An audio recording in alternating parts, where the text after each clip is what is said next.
তাহলে কোয়ালিটেটিভ কেমিস্ট্রির second chapter of first paper qualitative chemistry. তো কোয়ালিটেটিভ কেমিস্ট্রিটা বলতে গেলে স্টার্টিং অফ দ্য সিলেবাসের একদম স্টার্টিং হচ্ছে গিয়ে কোয়ালিটেটিভ কেমিস্ট্রি। তাহলে কোয়ালিটেটিভ কেমিস্ট্রির থেকে খুব এখন কথা হচ্ছে যে সিলেবাস শর্ট করলো, কিন্তু এমন তো করেনি যে 8টা সিকিউ দিবে না, যে আউট অফ 8 সিকিউ তোমাকে 5 সিকিউ অ্যান্সার করতে হবে। তাহলে কি দাঁড়ালো যে 8টা সিকিউ যদি করে, এখন যদি তোমার ফার্স্ট চ্যাপ্টার আর ফিফথ চ্যাপ্টার যদি ক্যান্সেল হয়, তাহলে কি দাঁড়াচ্ছে যে তোমার এক একটা চ্যাপ্টারের থেকে এখন কত ভলিউম অফ অ্যান্সার আসতে পারে। তাহলে পরে কোয়ালিটেটিভ কেমিস্ট্রি থেকে তো 2টা সিকিউ তো অল টাইম আসছেই, 2টা সিকিউ তো অল টাইম আসে। তাহলে এখন কি হবে, 2টা সিকিউ তো আবার আসবেই, তার সাথে আরো হয়তো বা অন্য কোনো সিকিউর সাথে যদি কিছু জিনিস অ্যাড করে দিতে পারে। তো যাই হোক, আমরা কোয়ালিটেটিভ কেমিস্ট্রির রিভিশন হিসেবে দেখতেছি ব্যাপারটাকে। তো রিভিশন হিসেবে দেখলে আজকের জন্য যে টপিকগুলো সিলেক্ট করা হয়েছে তা হলো এরকম: নিউক্লিয়াস ডিসকভারি। নিউক্লিয়াস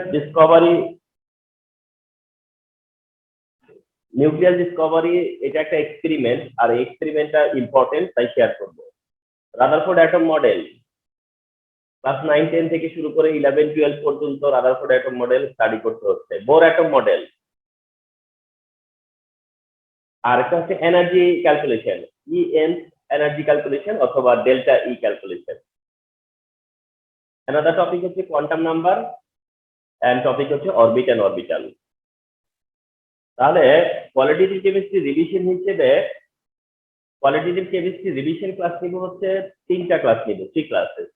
এখন এই 3 ক্লাসের মধ্যে কোয়ালিটেটিভ কেমিস্ট্রিটাকে অ্যাকোমোডেট করব। তার মধ্যে এটা হচ্ছে গিয়া ক্লাস 1, এন্ড অবশ্যই শর্ট সিলেবাসটাকে তোমার কনসিডারেশনে নিয়েই আলোচনা করতেছি। তো আজকে তোমরা জাস্ট মেক শিওর করো যে আমি যে 3টা ক্লাসে ভাগ করব এই চ্যাপ্টারটাকে রিভিশনের জন্য, 3টা ক্লাসে যে ডিভিশন করব, এই ডিভিশনের মধ্যে মনে করে এরকম একটা ডিভিশন, ফলোড বাই আরেকটা ক্লাসে এরকম একটা ডিভিশন, তারপরে আবার আরেকটা ক্লাসে যায় এরকম একটা ডিভিশন। আলটিমেটলি কি হবে, এই 3টা ক্লাসের মধ্যে দিয়ে তোমার শর্ট সিলেবাসের মনে করবা যে এটা একটা ক্র্যাশ কোর্স। তাহলে স্টার্ট করতে হয় হচ্ছে নিউক্লিয়াস ডিসকভারি। তো তোমরা জানো যে নিউক্লিয়াস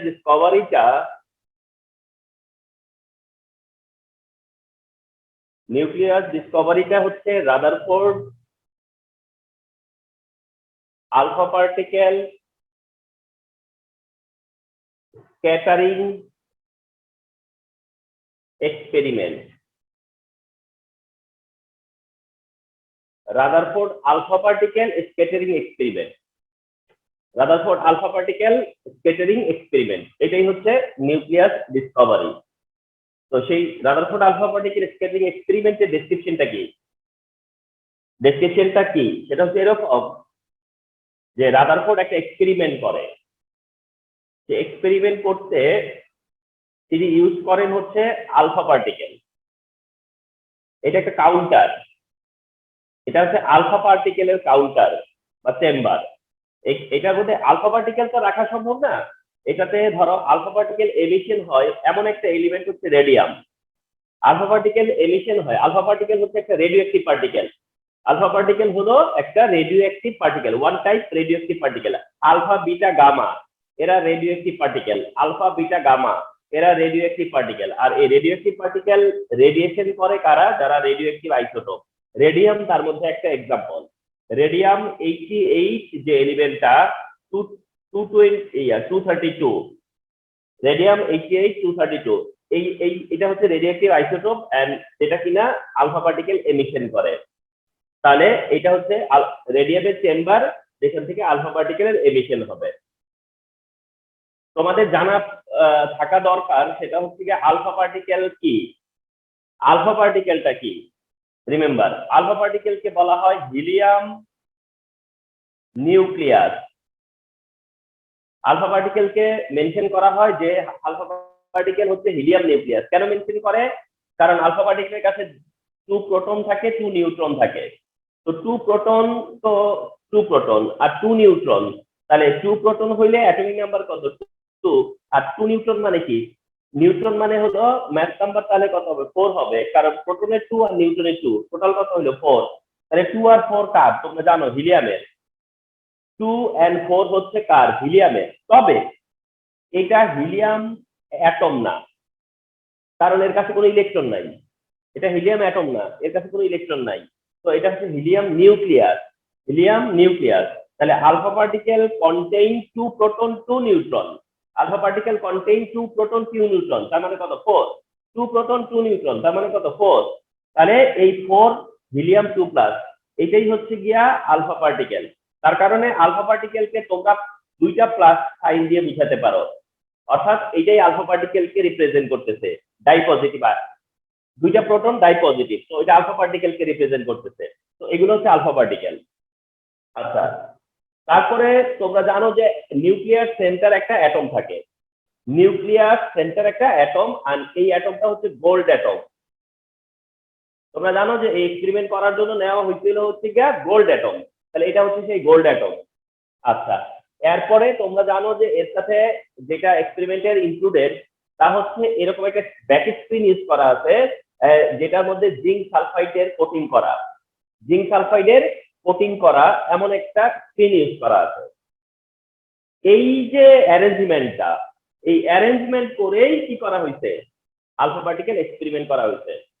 এন্ড এই আলফা পার্টিকেল এক্সপেরিমেন্টের মধ্যে কি করা হয়েছে? সিম্পলি যে গোল্ড অ্যাটমের ভিতর দিয়ে আলফা পার্টিকেল শো করা হয়েছে। গোল্ড অ্যাটমের ভিতর দিয়ে আলফা পার্টিকেল শো করা হয়েছে। এই শো করার পরে দেয়ার আর সাম অবজারভেশন, কিছু অবজারভেশন পাওয়া গেছে। কিরকম অবজারভেশন? হচ্ছে গিয়া যে most of the particle undeflected. Most of the particle হচ্ছে গিয়ে কি? আনডিফ্লেক্টেড, অর্থাৎ কোন রকম ডিফ্লেকশন হয় নাই, কোন রকম তার বেন্ড হয় নাই, স্ট্রেট চলে গেছে। তোমরা জানো যে আলফা পার্টিকেল স্ট্রেটলি কি করছে? তোমার হিট করছে কাকে? জিঙ্ক সালফাইডের যে স্ক্রিনটা সেটাতে। তো জিঙ্ক সালফাইডের স্ক্রিনে হিট করার পরে আলফা পার্টিকেলের এই ডাইরেকশন কি? স্ট্রেট। তাহলে এই টাইপের লাইন যেগুলো পাওয়া গেছে সেগুলো হচ্ছে আনডিফ্লেক্টেড। আনডিফ্লেক্টেড, আনডিফ্লেক্টেড। আচ্ছা, তারপর বলা হয়েছে যে ফিউ পার্টিকেলস আর ডিফ্লেক্টেড, ফিউ পার্টিকেলস আর স্লাইটলি ডিফ্লেক্টেড। তার মানে এই যে পার্টিকেল গুলা, এই পার্টিকেল হচ্ছে কনসিডার করা হচ্ছে যে এগুলো হলো স্লাইটলি ডিফ্লেক্টেড, স্লাইটলি ডিফ্লেক্টেড। তাহলে একরকম পার্টিকেল যেটা মোস্ট অফ দা পার্টিকেল তা হচ্ছে আনডিফ্লেক্টেড। কিছু পার্টিকেল, ফিউ পার্টিকেল যারা কিনা স্লাইটলি ডিফ্লেক্টেড। তারপরে একেবারেই very few particle, very few particle deflected.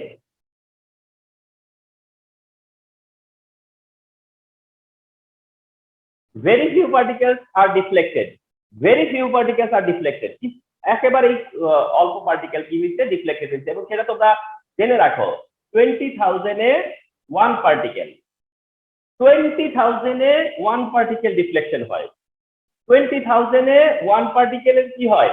Deflection হয়। এবং এটা কোন ধরনের ডিফ্লেকশন? এটা হলো গিয়া জাস্ট বাউন্স ব্যাক। এটা হচ্ছে বাউন্স ব্যাক, ফিরে আসা, রিটার্ন, রিটার্ন করছে। এরকম পার্টিকেল কয়টা? রিটার্ন করা পার্টিকেল কয়টা? 20,000 এ 1। তাহলে অবজারভেশন অফ দিস এক্সপেরিমেন্ট কি? যে আলফা পার্টিকেলের অবজারভেশন কি? যে আলফা পার্টিকেলের মোস্ট অফ দা পার্টিকেল হচ্ছে undeflected, most of the few particles কে বলা হইতেছে যারা বেন্ড করছে স্লাইটলি, যেটা স্লাইটলি ডিফ্লেক্টেড। আর very few particle, very few 20,000 এ 1 পার্টিকেল কি হইছে? ডিফ্লেক্টেড হইছে। এই হচ্ছে কি অবজারভেশন। এখন এই অবজারভেশন থেকে ডিসিশন কি? ডিসিশন গুলো কি? ডিসিশন গুলো তোমরা ফলো করবো আমার নোট শিট, তোমাদের বইয়ে, সব জায়গাতে বলা আছে।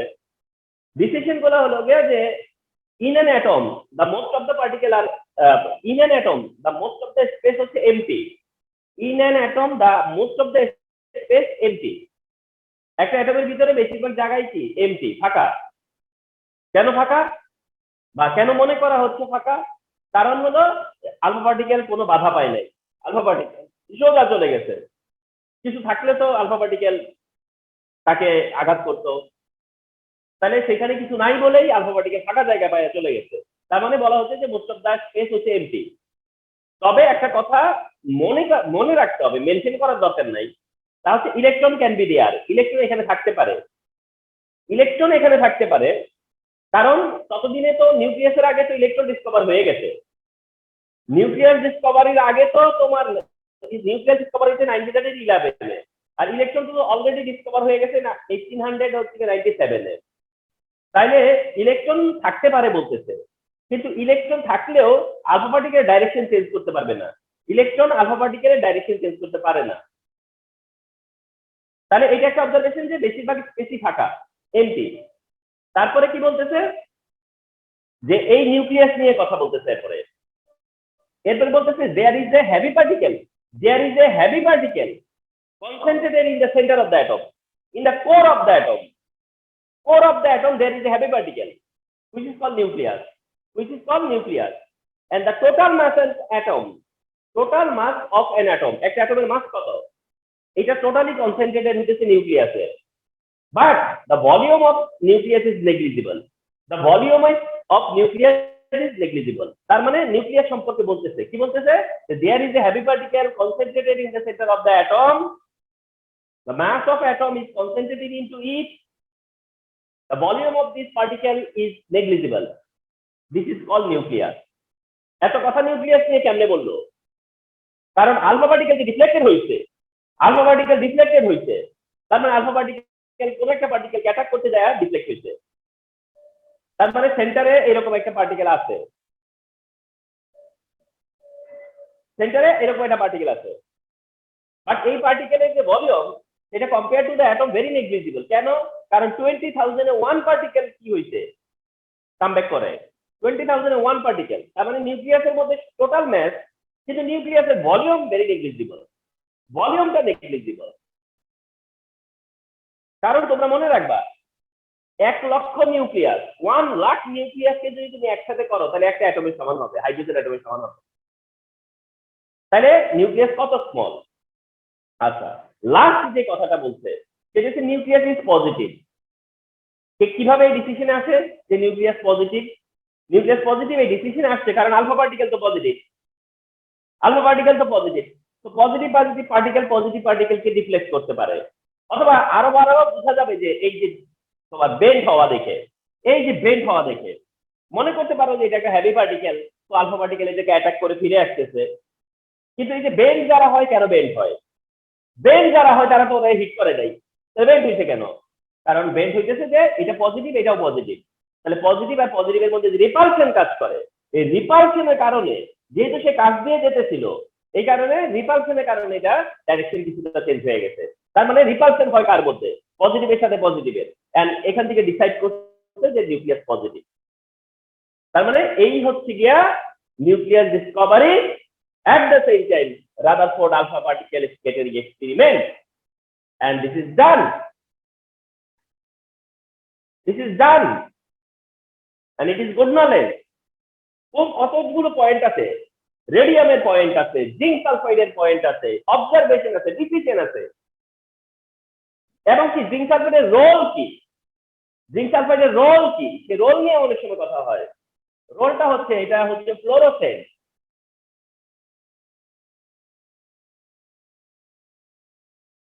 এটাকে বলা হয় ফ্লোরোসেন্ট। ফ্লোরোসেন্ট কারণ আলফা পার্টিকেল তো ইনভিজিবল পার্টিকেল, আলফা পার্টিকেল তো ইনভিজিবল। আলফা পার্টিকেল যখন ফ্লোরোসেন্টকে অ্যাটাক করে তখন সেটা ভিজিবল হয়, এইখানে ভিজিবল হয়, ভিজিবল হয়। আর ভিজিবল হইলে তখন ডাইরেকশন বোঝা যায় যে সে কোন ডাইরেকশনে ফলো করছে। তাহলে এই রোলটা হচ্ছে যেটা হচ্ছে fluorescent. and this is nuclear discovery and Rutherford alpha particle scattering experiment. এই পার্ট ডান। এরপরে নেক্সট পার্ট কি? Rutherford atom model.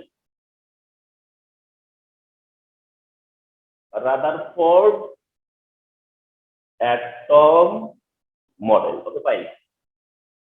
তাহলে তোমরা জানো যে এটাকে বলা হয় সোলার সিস্টেম অ্যাটম মডেল।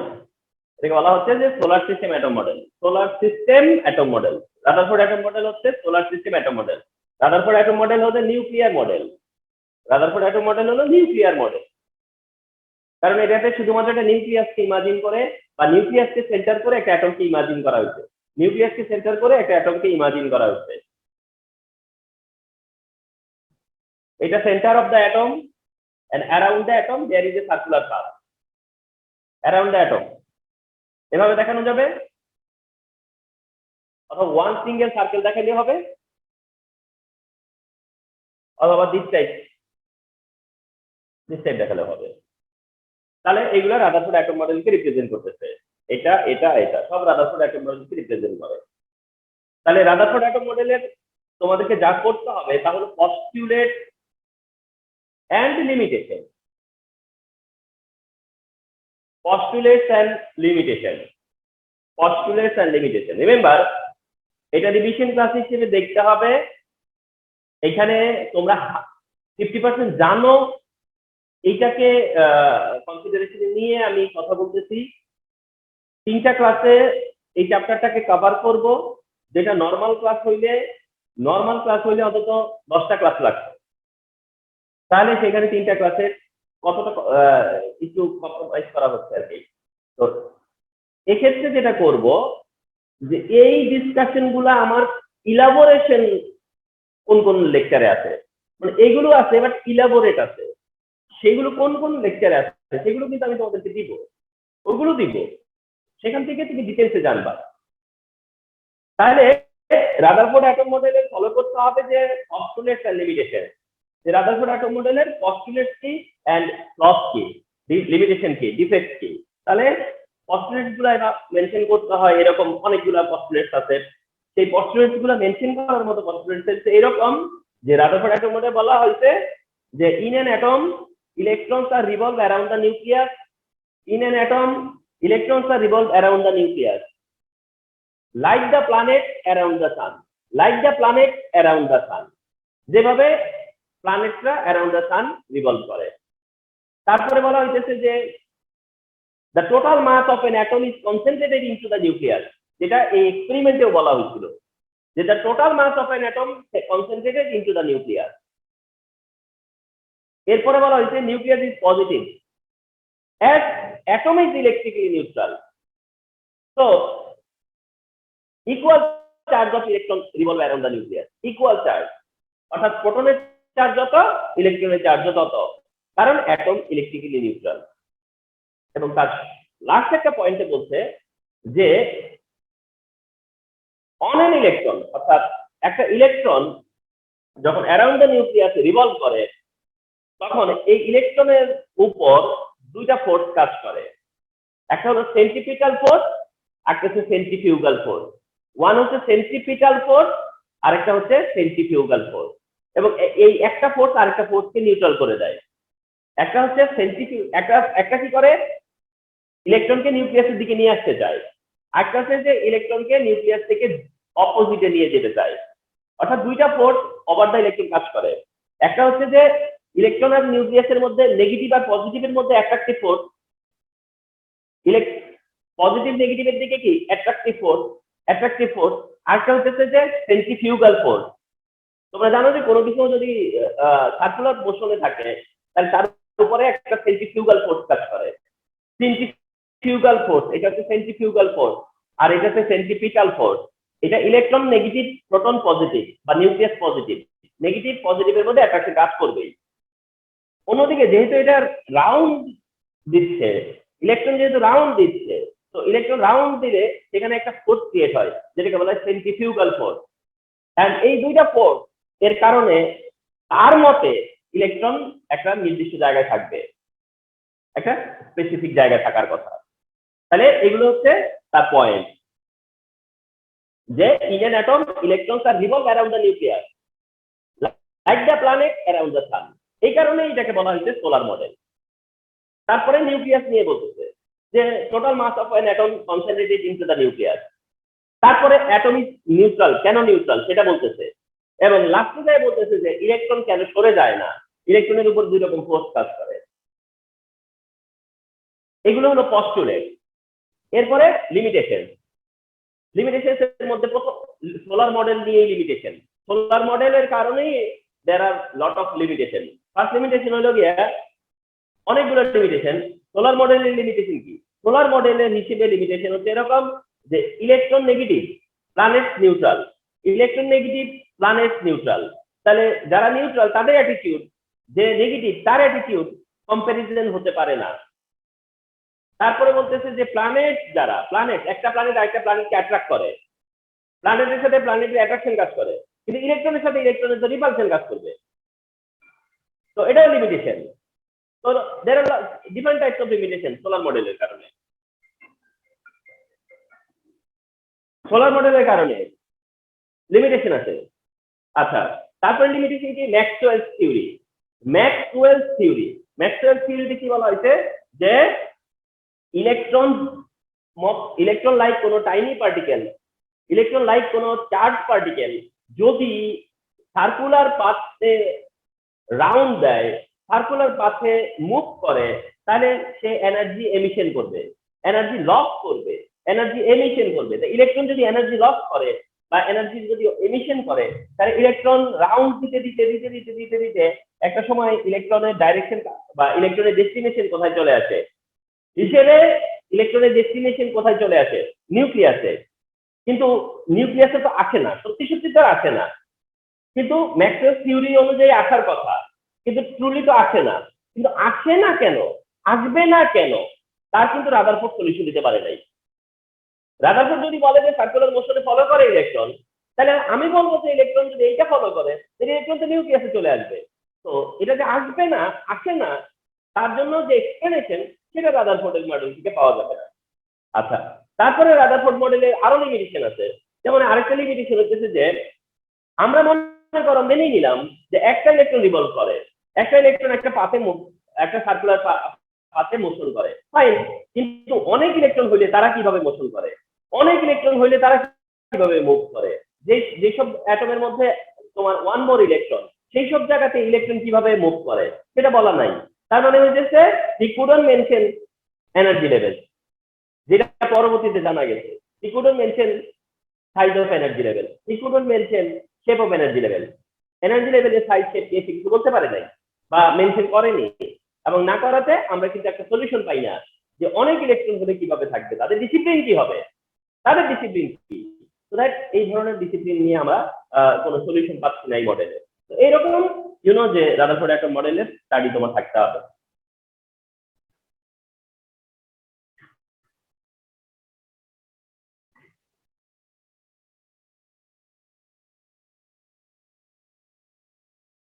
আচ্ছা, রাদারফোর্ড অ্যাটম মডেলের স্টাডি থাকার পর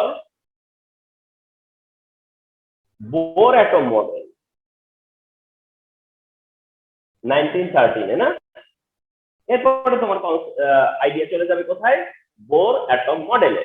বোর অ্যাটম মডেল যেটা 1930-তে, তো Niels Bohr German scientist Rutherford atom মডেলটাকেই জাস্ট রেকটিফাই করছে, আর কিছু না। রাদারফোর্ড অ্যাটম মডেলটাকেই জাস্ট রেকটিফাই করছে, কারণ সেখানে যে কোশ্চেনগুলা রিজলভ হয় নাই, সলিউশন হয় নাই, সেগুলোকেই জাস্ট রেকটিফাই করছে করে এই মডেলটা দিচ্ছে। সেটা হলো বোর অ্যাটম মডেল। তাহলে এই বোর অ্যাটম মডেলেরও তোমার কি করতে হবে? বোর অ্যাটম মডেলেরও তোমার যে জিনিসটা জানতে হবে তা হচ্ছে যে কনসেপ্ট গুলো জানতে হবে। বোর অ্যাটম মডেলের কনসেপ্ট জানতে হবে। কনসেপ্ট গুলা কি? Concept of energy level, concept গুলা কি? Concept of angular momentum, concept কি? কনসেপ্ট হচ্ছে এনার্জি চেঞ্জ। তো আমি খুব শর্টকাট বলে দিচ্ছি যে কি কি আছে। প্রথম আছে energy level. Concept of energy লেভেলে বলা হয়েছে যে in an atom electrons are revolve, এই যে in an atom electrons are revolve around the nucleus in some particular energy path and they are called energy level। তাহলে এইটা হচ্ছে যে এনার্জি লেভেলের ব্যাপারটা চলে আসছে। তাহলে in an atom electrons are revolve around the nucleus in some particular energy path, they are called energy level and they are K shell, L shell, M shell, etc. and they are depends on n value, n equal to 1 2 3 etc. n equal to 1 first energy level, 2 second energy level, 3 third energy level. তার মানে total concept of energy level given by Bohr Bohr atom মডেলে energy লেভেলে concept clear করা হয়েছে। এরপরে হচ্ছে কি angular momentum, এরপরে হচ্ছে অ্যাঙ্গুলার মোমেন্টাম। অ্যাঙ্গুলার মোমেন্টাম তোমরা জানো যে বলা হয়েছে যে ইলেকট্রনের অ্যাঙ্গুলার মোমেন্টাম এমভিআর, ইলেকট্রনের অ্যাঙ্গুলার মোমেন্টাম হচ্ছে এমভিআর, এবং প্রত্যেকটা এনার্জি লেভেলে এর ভ্যালুটা ফিক্স। সব এনার্জি লেভেলে এর ভ্যালুটা কি ফিক্স, অর্থাৎ এমভিআর হচ্ছে কি অ্যাঙ্গুলার মোমেন্টাম, এটা যেমন ফিক্স, h/2π এটাও ফিক্স। এমভিআর হচ্ছে ইলেকট্রনের অ্যাঙ্গুলার মোমেন্টাম, আর যেটা হচ্ছে গিয়া integer multiple of h/2π, integer multiple of h/2π। যখন ফার্স্ট এনার্জি লেভেল ক্যালকুলেট করবা n এর ভ্যালু 1, সেকেন্ড এনার্জি লেভেলের অ্যাঙ্গুলার মোমেন্টাম n এর ভ্যালু 2, থার্ড এনার্জি লেভেলের অ্যাঙ্গুলার মোমেন্টাম n এর ভ্যালু 3। তার মানে হচ্ছে অ্যাঙ্গুলার মোমেন্টাম ফিক্স, আর যেটা হচ্ছে কি integer multiple of h/2π, integer multiple of h/2π। এটা হচ্ছে গিয়ে angular momentum, concept of angular momentum. And last কনসেপ্টটা হচ্ছে এনার্জি চেঞ্জ। এনার্জি চেঞ্জ অর্থাৎ এই মডেলেই বলা হয়েছে যে এই মডেলেই এটাই তোমার মেনশন করা হয় যে when electron revolve around the nucleus, when electron revolve around the nucleus, then electron are not given বা are not absorb or emit energy। অর্থাৎ ইলেকট্রন যখন অ্যারাউন্ড দ্য নিউক্লিয়াস রিভলভ করে, যখন সে রিভলভিং করে, তখন কোনো এনার্জি অ্যাবজর্ব করে না, রেডিয়েটও করে না। যখন এটা while it is revolving, while electrons are revolve around the nucleus, then there is no energy which is accepted or which is emitted। কোনো এনার্জি তখন অ্যাবজর্পশন রেডিয়েশন হয় না। বাট when electron move, যখন ইলেকট্রন মুভ করে, অর্থাৎ lower level থেকে higher লেভেলে আর higher level থেকে লোয়ার লেভেলে, যখন ইলেকট্রন মুভ করে তখন ইলেকট্রন এনার্জি অ্যাবজর্ব করে, রেডিয়েট করে। তার মানে একটা অ্যাটমে থাকা অবস্থায়, একটা অ্যাটমের কোনো ইলেকট্রন একটা এনার্জি লেভেলে থাকা অবস্থায় কোনো এনার্জি অ্যাবজর্পশন রেডিয়েশন করে না। যখন সে একটা এনার্জি লেভেল থেকে আরেকটা এনার্জি লেভেলে মুভ করে, তখনই এনার্জি অ্যাবজর্পশন রেডিয়েশন হয়। এবং তখন কতটুকু এনার্জি অ্যাবজর্পশন রেডিয়েশন হবে তাও আবার ঠিক, সেটা হচ্ছে ডেল্টা ই। আর delta E is equal to হলো E2 - E1। অর্থাৎ দুইটা এনার্জি লেভেলের যে ডিফারেন্স অফ এনার্জি, দুইটা এনার্জি লেভেলের যে ডিফারেন্স অফ এনার্জি, অতটুকু এনার্জি কি হবে অ্যাবজর্পশন হবে বা রেডিয়েশন হবে। আর এইটা ইজ ইকুয়াল টু হচ্ছে আবার h new. Delta E is equal two E2 - E1 is equal two h new. অর্থাৎ সেটা আবার বলতেছে যে কনস্ট্যান্ট h নিউ। অর্থাৎ এনার্জিটা ফ্রিকোয়েন্সির সাথে ডাইরেক্টলি প্রপোর্শনাল। এটা হলো নিউ, নিউ হলো ফ্রিকোয়েন্সি, নিউ হচ্ছে ফ্রিকোয়েন্সি। আর এইচ তো তোমরা জানো, এইচ হচ্ছে প্ল্যাঙ্কস কনস্ট্যান্ট, এইচ হচ্ছে প্ল্যাঙ্কস কনস্ট্যান্ট। তাহলে এইটা হচ্ছে কি কনসেপ্ট অফ এনার্জি চেঞ্জ। তাহলে তোমাদেরকে তিনটা কনসেপ্ট মানে বোর অ্যাটম মডেলে যখন তুমি এক্সপ্লেনেশন দিবা বা বোর অ্যাটম মডেল মেনশন করবা, তাহলে এই তিনটা ভাগ করে মেনশন করবা। একটা হচ্ছে এনার্জি লেভেলের কনসেপ্টে কি বলছে, অ্যাঙ্গুলার মোমেন্টামের কনসেপ্টে কি আছে, এনার্জি চেঞ্জের কনসেপ্টে কি বলা হয়েছে। তাহলে কি হবে জানো, তাহলে তুমি ইজিলি বোর অ্যাটম মডেল যে more acceptable, Bohr atom model is more acceptable, সেটা মেনশন করা হবে, সেটা মেনশন করা হবে। তাই যেটা হবে সেটা হলো গিয়া যে Bohr atom model, Rutherford atom model যখন তোমরা প্যারালাল স্টাডি করবা, তখনই কিন্তু একটা জিনিস চলে আসবে, তা হচ্ছে comparison between Rutherford and Bohr atom model, comparison between Rutherford and Bohr atom model, and between Rutherford and Bohr which one is more acceptable। এই টাইপের কোশ্চেন এক সময় খুব হতো, এখন আর এসব হচ্ছে না। বাট এখনো আশা থাকতে হবে না যে আসতে পারবে না, এমন তো না, হঠাৎ করে আবার চলে আসবে। তো দ্যাট রেডি থাকতে হবে।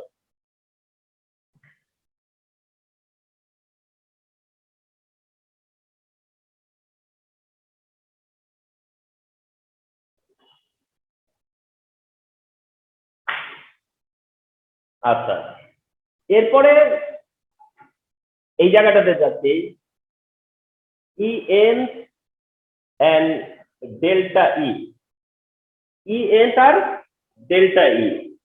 ই এনথ এন্ড ডেল্টা ই, এই জায়গাটা কি শেয়ার করবো। ই এনথ মানে হচ্ছে energy of nth level, energy of nth level are n equal to 1 2 3 etc. তাহলে এনার্জি অফ nth level মানে কি, n এর ভ্যালু 1 2 3, অর্থাৎ এনার্জি অফ nth level মানে হলো n এর ভ্যালু যদি 1 2 3 হয় তার মানে হলো ফার্স্ট সেকেন্ড থার্ড যেটাই চাইবে আমি এটা দিয়ে বের করতে পারবো, ই nth দিয়ে বের করতে পারবো। ই nth দিয়ে সেটা বের করা পসিবল। ই nth এর ইকুয়েশন কি, ই nth এর ইকুয়েশন হচ্ছে -2 pi square m z square e to the power 4 by n square h square. এটা হচ্ছে ই nth বের করার ইকুয়েশন, এটা হচ্ছে ই nth ক্যালকুলেট করার ইকুয়েশন। অর্থাৎ ফার্স্ট এনার্জি লেভেল বললে E1, সেকেন্ড এনার্জি লেভেল বললে E2, থার্ড এনার্জি লেভেল বললে E3। তাহলে ই nth বের করার এটা হচ্ছে ফর্মুলা। এখানে তুমি জাস্ট পাই এর ভ্যালু তো 3.14 ইউজ করবা তোমরা। এম বলতে মাস অফ ইলেকট্রন বুঝবা, আর সেটা 9.11 10 ইনভার্স 28 গ্রাম বসাবা, gram. z is equal to 1, এখন বলতে পারো z ইজ ইকুয়াল টু 1 কেন।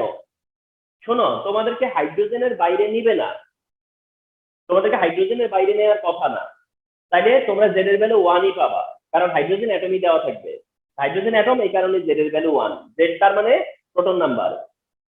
আচ্ছা, z ই, ইটা এইখানে একটা কথা আছে, ই এর ভ্যালু বসাবা হচ্ছে 4.18 না 4.18 না 4.8 ইনটু 10 ইনভার্স 10 ESU, এই ভ্যালুটা বসাতে হবে, এই ভ্যালুটা বসাতে হবে 4.8 10 ইনভার্স 10 ESU, 4.8 10 ইনভার্স 10 ESU, এই ভ্যালুটা বসাতে হবে। কেন বসাতে হবে আমি বলবো। আচ্ছা, তখন আবার n এর ভ্যালু কত, n এর ভ্যালু তোমাকে বলেই দিবে, ফার্স্ট এনার্জি লেভেল না সেকেন্ড এনার্জি লেভেল না থার্ড এনার্জি লেভেল। আচ্ছা, h is equal to 6.626 10 inverse 27 আর সেকেন্ড ব্যবহার করতে হবে। তাহলে ফলো করো কি করা লাগতেছে।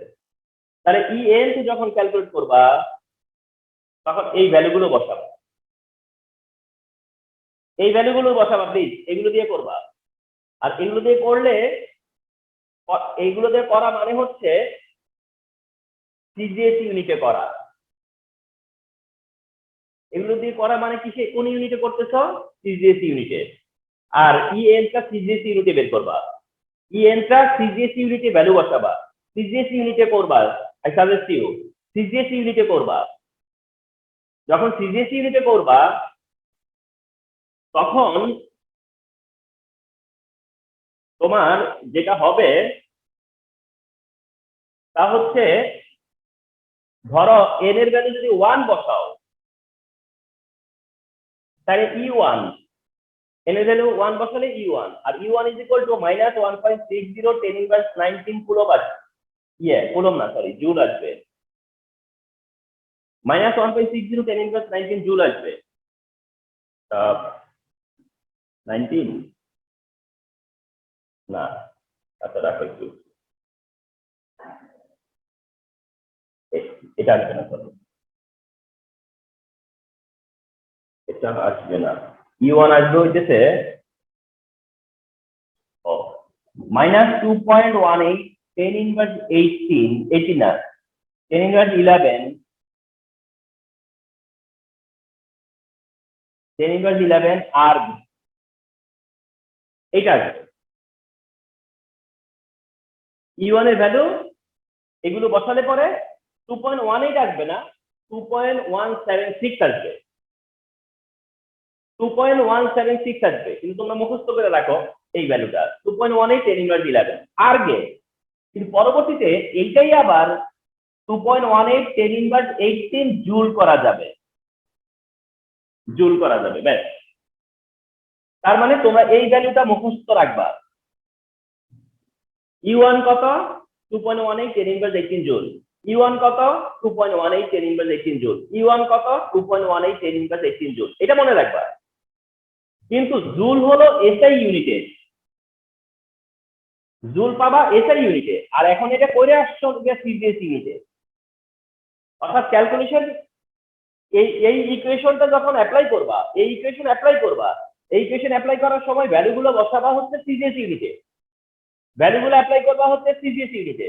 তাতে করে প্রথমে E1 তোমার সিজিএস ইউনিটে আসবে, কিন্তু পরবর্তীতে তুমি জুলে কনভার্ট করবা এবং মনে রাখবা জুলের ভ্যালুটাই, মনে রাখবা আবার কি এসআই ইউনিটের ভ্যালু। তাহলে এসআই ইউনিটের ফার্স্ট এনার্জি লেভেলের এনার্জি কত? হাইড্রোজেন অ্যাটমে -2.18 10 ইনভার্স 18 জুল, 10 ইনভার্স 18 জুল।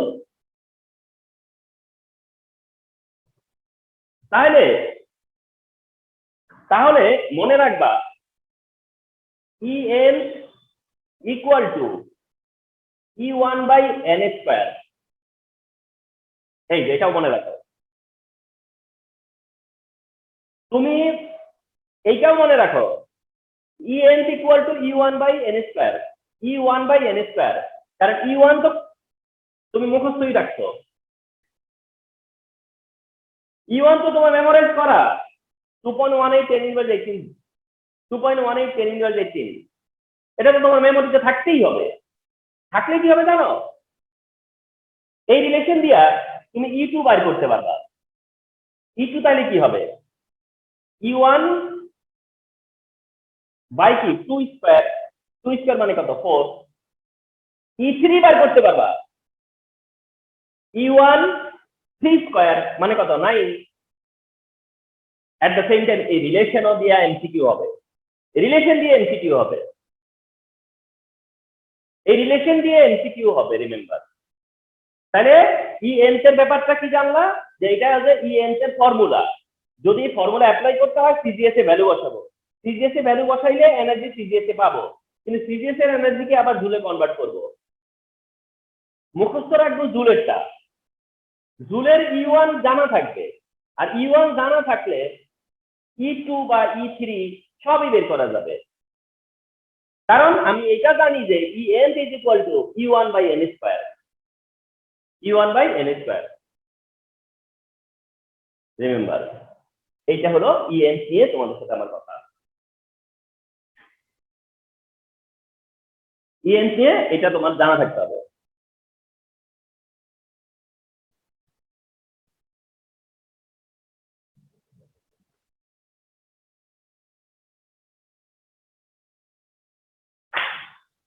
এবার আসো যে ডেল্টা ই নিয়ে এই ইকুয়েশনটা মনে রাখবা।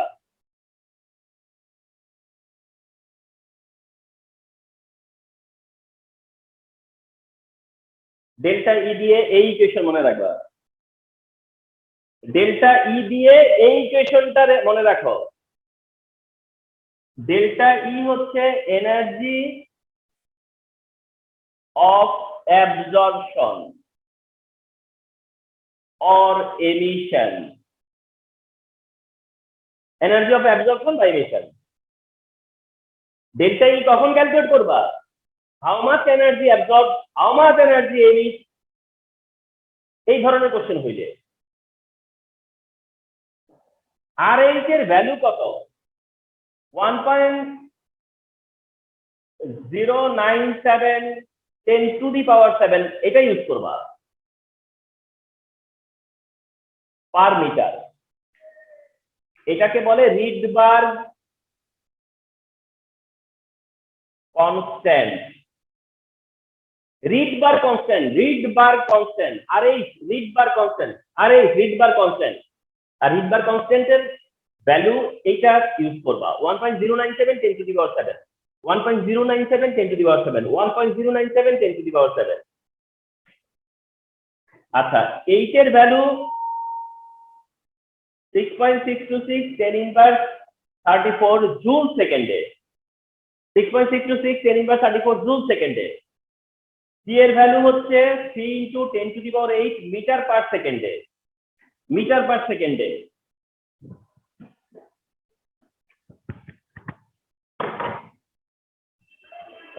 ঠিক,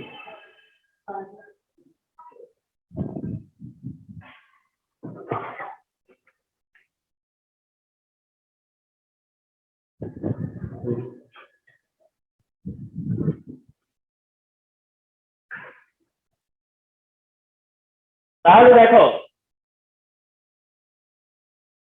আর এই হচ্ছে রিডবার কনস্ট্যান্ট, এটাও তোমার নলেজে থাকতেই হবে। এটা প্ল্যাঙ্কস কনস্ট্যান্ট তোমার নলেজে থাকতে হবে। এটা ভেলোসিটি অফ লাইট, এটা তো আছেই নলেজে।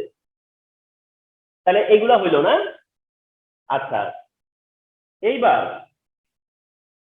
n1 মানে মনে করবা কি জানো, ইনিশিয়াল স্টেট, আর n2 মানে হলো গিয়া তার ফাইনাল স্টেট। n1 মানে ইনিশিয়াল, n2 মানে ফাইনাল। মানে কি, মানে n1 যেটা, এটা লোয়ারও হইতে পারে হায়ারও হইতে পারে, লোয়ারও হতে পারে হায়ারও হতে পারে। ঠিক একইভাবে এটাও লোয়ারও হইতে পারে হায়ারও হতে পারে। ফর এক্সাম্পল, তোমাকে বললাম যে এখন ক্যালকুলেট করো, এটা n = 1, এখানে n = 2, n = 1 আর n = 2, আর ইলেকট্রন মুভ করতেছে সেকেন্ড এনার্জি লেভেল থেকে ফার্স্ট এনার্জি লেভেলে, সেকেন্ড থেকে যাচ্ছে সে ফার্স্ট এনার্জি লেভেলে। তাইলে এই সময় n1 কত হবে, 2, আর n2 কত হবে, 1। আর যদি অন্যটা হয় এমন যে ইলেকট্রনটা ফার্স্ট এনার্জি লেভেল থেকেই গেল সেকেন্ড এনার্জি লেভেলে, তখন আবার n1 = 1 আর n2 = কি হবে, 2। তাহলে প্লিজ রিমেম্বার, এই ইকুয়েশনটা অ্যাপ্লাই করবা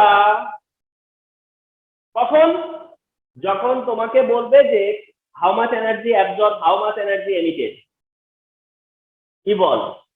তাহলে এই ইকুয়েশনটা, এই ইকুয়েশন অ্যাপ্লাই করতে গেলে আর এইচ কত, এইচ কত, সি কত, সবই তোমার মুখস্থ। শুধু n1 আর n2 ডিসিশনে আসবা, n1 আর n2 ডিসিশন দেখতে পাবা। তো তুমি n1 কোনটা নিবা, n1 হলো ইনিশিয়াল ইলেকট্রন কোথায় আছে, আর n2 হচ্ছে ফাইনাল ইলেকট্রন কোথায় গেছে। তাহলে সব বসাইলেই তো তোমার ডেল্টা ই চলে আসবে। আরেকটা জিনিস তোমাদেরকে আমি ইন্টারেস্টিংলি বলি, কি জানো, তুমি যখন এই তিনটা ভ্যালু বসাবা না, তোমরা এই যে তিনটা ভ্যালু, এই তিনটা ভ্যালু এখানে যখন একসাথে বসাবা, এই তিনটা ভ্যালু যখন এখানে কি করবা, একসাথে বসাবা, যখন এই তিনটা ভ্যালু যখন একসাথে বসাবা, তখন অ্যান্সার, এইখানকার অ্যান্সার কত আসবে জানো, 2.18 10⁻18, 2.18 10⁻18, 2.18 10⁻18। তার মানে কি, এটা 10 লাগতেছে না, 2.18 10⁻18। এই জন্য দেখবা যে অনেক সলিউশনে কি করা আছে জানো, এগুলো না দিয়া ডাইরেক্ট এটা দিয়ে করে দিচ্ছে 2.18 10⁻18 দিয়ে। এটা এমন একটা ভ্যালু, ঠিক আছে। তাহলে এখন ভাববা যে স্যার আপনি তো তখন মাইনাসে পাইছিলেন, আপনি তো তখন মাইনাসে দেখাইছিলেন, আরে তখন তো ইলেকট্রনের এনার্জি বলছি, তো সেই কারণে ওটা মাইনাসে আসছে বা মাইনাসে পেয়েছি, ফর্মুলাতে মাইনাস ছিল বলে। কিন্তু আমি এখন নিব ওটা ভ্যালুটা, আমি নেগেটিভ সাইন নিব না, আমি নিব শুধু ভ্যালুটা নিব, ভ্যালু নিব। এই ভ্যালু বসানোর পরে ডেল্টা ই পজিটিভ হইতে পারে, ডেল্টা ই নেগেটিভ হইতে পারে, কিন্তু আমি এই কনস্ট্যান্ট ভ্যালু না, এটা তো কনস্ট্যান্ট ভ্যালু, সেই জন্য সবই পজিটিভ। তাহলে আরেকটা ভাইটাল জিনিস তোমাদের সাথে শেয়ার করা গেল, দুইটা ফর্মুলা দেখালাম, এন্ড দুইটা ফর্মুলার দুই রকম এক্সিকিউশন দেখালাম।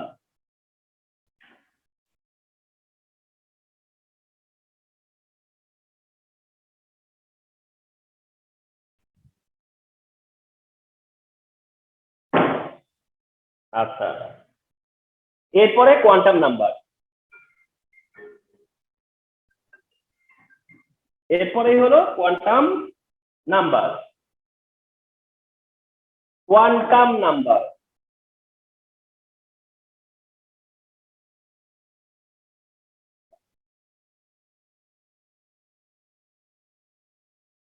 কোয়ান্টাম নাম্বার মানে কোয়ান্টাম নাম্বারের বেসিক নলেজ কি, যে দেয়ার আর 4 কোয়ান্টাম নাম্বার। একটা হলো principal quantum number,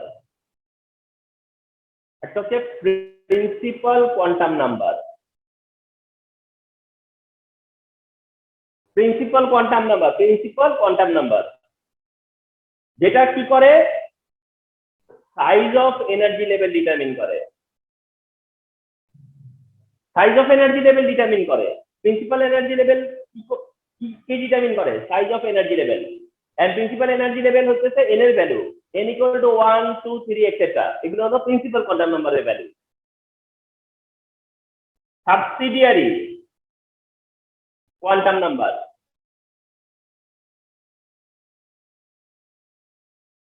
subsidiary quantum number যেটা ডিটারমিন করে shape of sub level,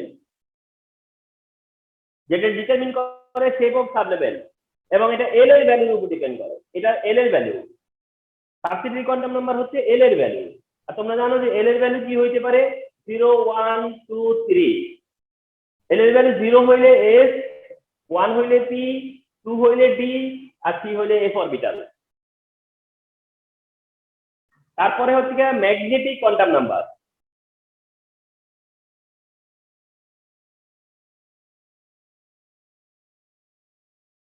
magnetic quantum number যেটা ডিটারমিন করে হচ্ছে ওরিয়েন্টেশন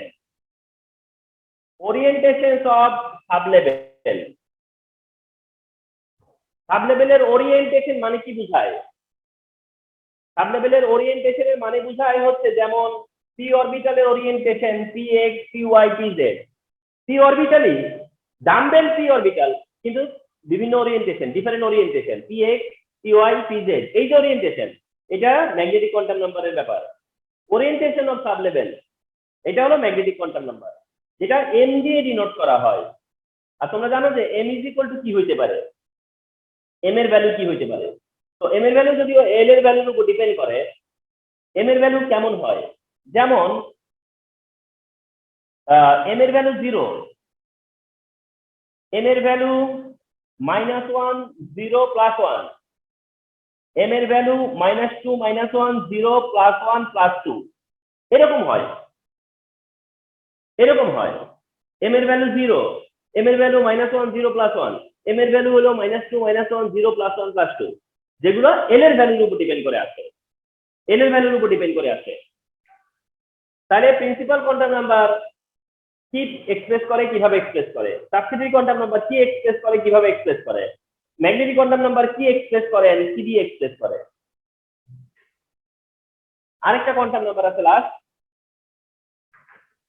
তা হচ্ছে 4 নম্বর spin quantum number. Spin quantum number কি ডিটারমিন করে? স্পিন ডিরেকশন অফ ইলেকট্রনের স্পিন ডিরেকশন, যেটা এস দিয়ে ডিনোট করা হয়। আর তোমরা জানো যে এস এর ভ্যালু -12 অর +12, -12 অর +12, -12 +12। এস এর ভ্যালু স্পিন ডাইরেকশন, যে কোনো ইলেকট্রনের এস এর ভ্যালু আইদার +12 অর -12, হয় +12 নয় -12। এই হলো 4 কোয়ান্টাম নাম্বারের শর্ট ডেসক্রিপশন। 4 quantum number. এখন আসো এই কোয়ান্টাম নাম্বারের পার্ট থেকে কোশ্চেন টাইপ, এগুলো ডিটেইলস ভিডিও দিয়ে দিব, ডিটেইলসটা দেখে নিবা। তার একটা হচ্ছে যে কোয়ান্টাম নাম্বার ডিটারমিনেশন।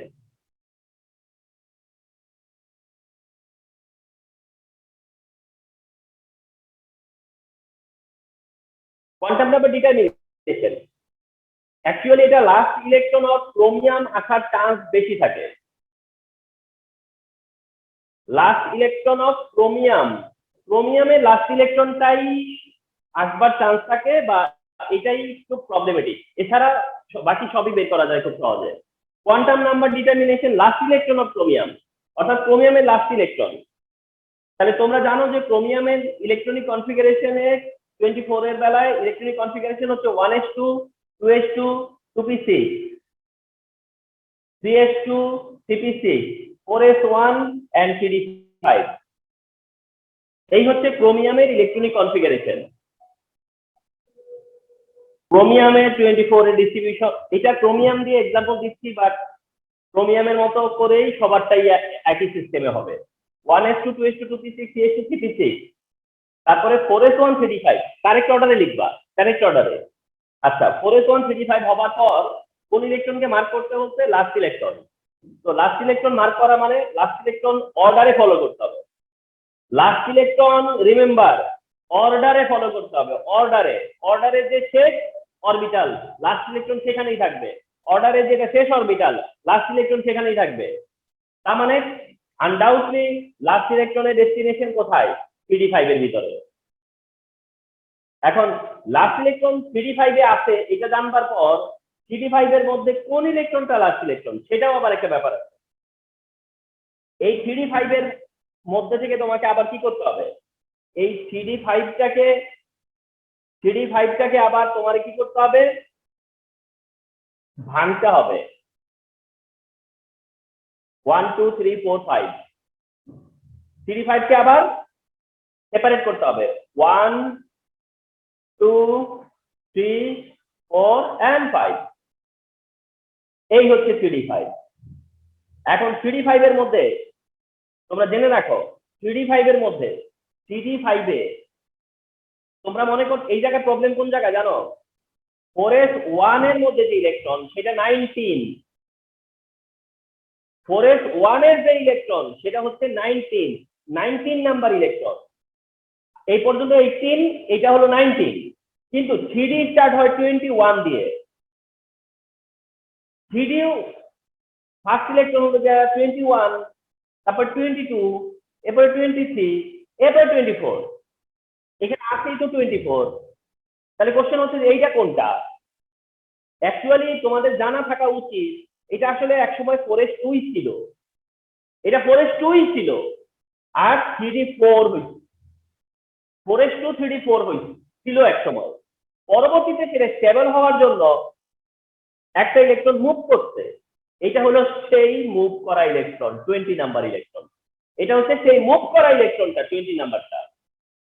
তাহলে কত ব্যাপার আছে দেখছো? তাইলে 4s1 এর মধ্যেই 19 নাম্বারও থাকে, 20 নাম্বারও থাকে, তারপরে 3d স্টার্ট হয়, 3d 1 2 3 4 করে এভাবে যেতে থাকে।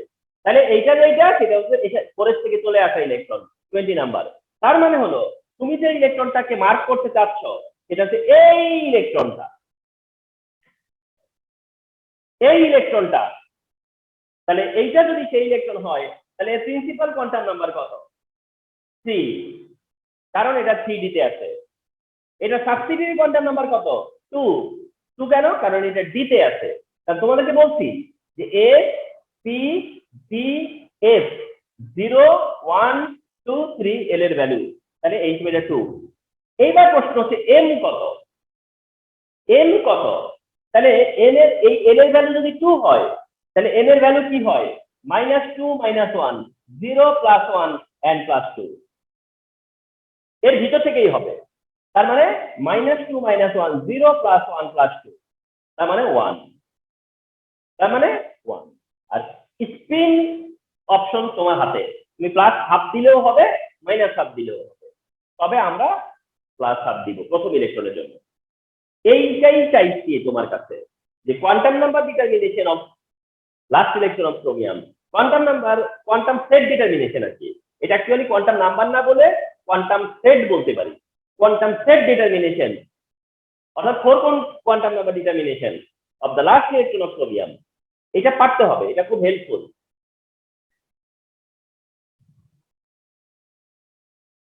এন্ড এর জন্য তোমরা আমার ভিডিওতে যাবা, মেইন ক্লাসে যাবা, মেইন ক্লাসে যায়া এটা আরো ডিটেইলসে যাবা।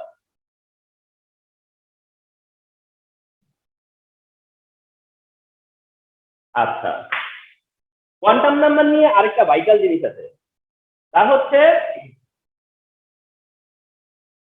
Number of electron and number of orbital and electron determination.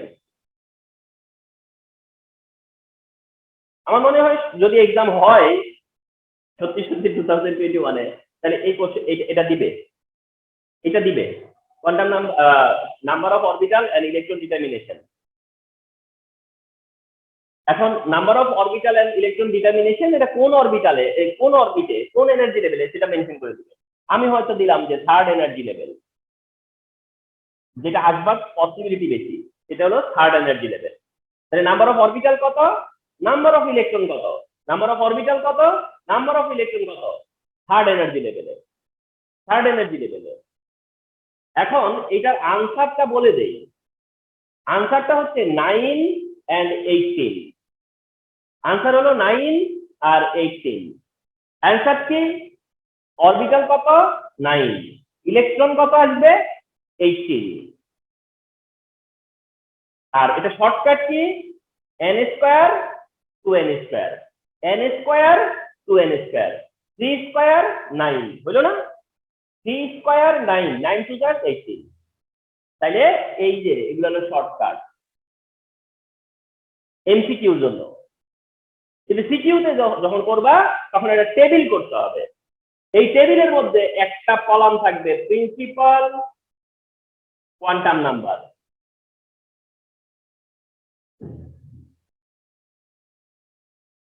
একটা কলাম থাকবে subsidiary quantum number,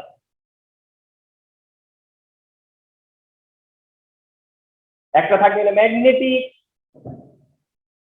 quantum number. এটা থাকার পরে না এরপরের কলামটাই হলো অরবিটাল, এরপরে কলামটাই হলো orbital. Principal quantum number n এর ভ্যালু 3, কেন 3? কারণ আমি তো বলছি third energy level. Subsidiary quantum number n এর ভ্যালু সেপারেটলি লিখতে হবে, সেপারেটলি লিখতে হবে। n এর ভ্যালু যদি 3 হয় তাহলে n এর ভ্যালু 0 1 2, n এর ভ্যালু যদি 3 হয় তাহলে n এর ভ্যালু 0 1 2, m এর ভ্যালু n এর ভ্যালু যখন 0, m এর ভ্যালু 0, n এর ভ্যালু 1, m এর ভ্যালু -1, 0 প্লাস 1, m এর ভ্যালু 2, তাহলে m এর ভ্যালু হবে -2 -1, 0 প্লাস 1 প্লাস 2। এইখানে যে কয়টা নাম্বার আসবে সেইটাই হইতেছে অরবিটাল। m এর ভ্যালু 0 মানে একটা ইন্টিজার 1, 3টা 3, 5টা 5, টোটাল 9। তাহলে m এর ভ্যালু কয়টা, 9 ম্যাগনিটিউড, 9 ইন্টিজার, এই কারণে এটা 9। তাহলে অরবিটাল কত আসবার কথা ছিল 9, এসছে কত 9। এটা হলো নাম্বার অফ অরবিটালের ডিটারমিনেশন, এটা নাম্বার অফ অরবিটালের ডিটারমিনেশন। আরেকটা হলো যে নাম্বার অফ ইলেকট্রন ডিটারমিনেশন বলছে, নাম্বার অফ ইলেকট্রন ডিটারমিনেশন বলছে। তো নাম্বার অফ ইলেকট্রন ডিটারমিনেশন বললে তখন তোমাকে কি করতে হবে, স্পিনে যেতে হবে, স্পিনে যেতে হবে। স্পিন হইলো plus half minus half, spin হইলো প্লাস হাফ আর মাইনাস হাফ, কিন্তু 3 মাল্টিপ্লাই হবে। স্পিন হইলো প্লাস হাফ মাইনাস হাফ, কিন্তু 5 মাল্টিপ্লাই হবে। প্রথমটার বেলায় 1 মাল্টিপ্লাই, 1 না দেখালেও চলে। তাহলে 135 দিয়ে মাল্টিপ্লাই, এই যে 135 না, এই 135 দিয়ে আবার মাল্টিপ্লাই করতে হবে স্পিনের জন্য। 135 দিয়ে মাল্টিপ্লাই করলে এইখানে চলে আসবে ইলেকট্রন, দুইটা স্পিন দুইটা ইলেকট্রন, 6 ইলেকট্রন 10 ইলেকট্রন, যত স্পিন তত ইলেকট্রন, টোটাল কত হইল 18। ইলেকট্রন কত হলো 18। কি বলেছিলাম, অরবিটাল কয়টা আসবে 9, ইলেকট্রন কয়টা আসবে 18। এন্ড এই টেবিলটা আমি মনে করি যে one of the most vital thing for CQ for your upcoming HSC.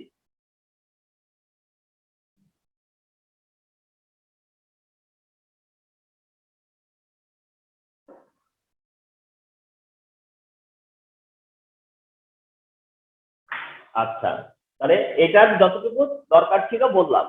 Last orbital, orbital orbit and orbital, এই জায়গাতে যাবা যে ডেফিনেশন শিখবা। ডেফিনেশন কি অরবিটের, ডেফিনেশন কি অরবিটালের, অরবিটের ডেফিনেশন আর অরবিটালের ডেফিনেশন কি। অরবিট হলো যে around the nucleus the circular path, এই হলো গিয়ে অরবিট। আর অরবিটাল বললে কি বোঝায়? The area around the nucleus where the probability of finding electron is maximum, যেখানে ইলেকট্রন ডেনসিটি বেশি। অ্যারাউন্ড দ্য নিউক্লিয়াস যে জায়গাটাতে ইলেকট্রন পাওয়ার চান্স বেশি, ইলেকট্রন ডেনসিটি বেশি, সেই জায়গাটা হচ্ছে অরবিটাল। আর এই round energy path, round energy level বা সার্কুলার পাথ, এটাই হলো orbit. Orbit R orbital, orbit and orbital. তার মানে এইটা প্রিন্সিপাল কোয়ান্টাম নাম্বারের সাথে রিলেটেড, এটা সাবসিডিয়ারি কোয়ান্টাম নাম্বারের সাথে রিলেটেড। অরবিটালের মধ্যে আবার তোমার অরবিটালের জায়গায় যখন যাবা তখন আরো একটু স্টাডি থাকবে। সেই স্টাডিটা কি? তার একটা হলো shape of orbital. Shape of orbital একটু যেতে হবে। শেপ অফ অরবিটালে যেতে হলে এস ইজ যেমন স্ফেরিক্যাল, এস অরবিটাল কেমন? স্ফেরিক্যাল। এই যে এস অরবিটাল, এস অরবিটাল হলো spherical. P is dumbbell, p orbital হলো ডাম্বেল। তোমরা জানো যে পি অরবিটাল হচ্ছে ডাম্বেল, এই যে ডাম্বেল। এরকম ভাবে ডি অরবিটাল আছে, double dumbbell. Shape of orbital জানবা, শেপ অফ অরবিটাল জানবা। আরেকটা জিনিস শেষ দিকে জানবা, সেটা হলো এক্সিস্ট অর নট এক্সিস্ট।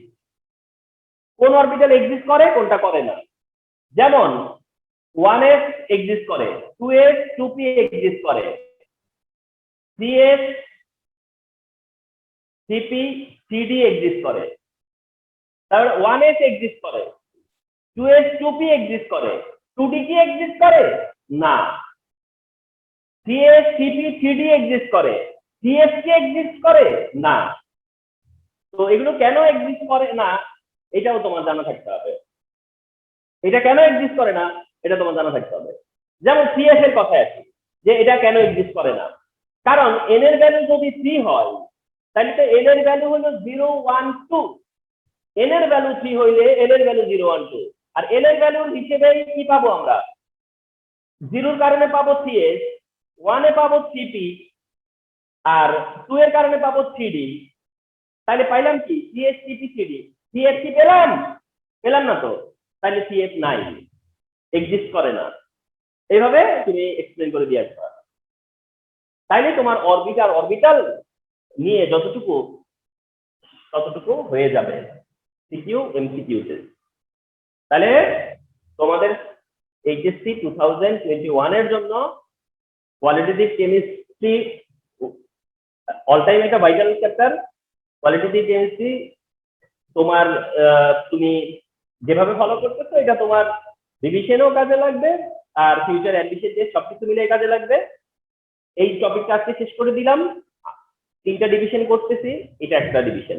এই ডিভিশনটা হইলো তুমি টার্গেট করো, তোমরা টার্গেট করো আগামী 2-3 দিন এই জায়গাটাকে একদম আমার মেইন ভিডিও দেখে, এই ভিডিও মেইন ভিডিও সহ যেন এই জায়গাটা ক্লিন এন্ড ক্লিয়ার থাকে। এই হচ্ছে গিয়া আমার ইনস্ট্রাকশন।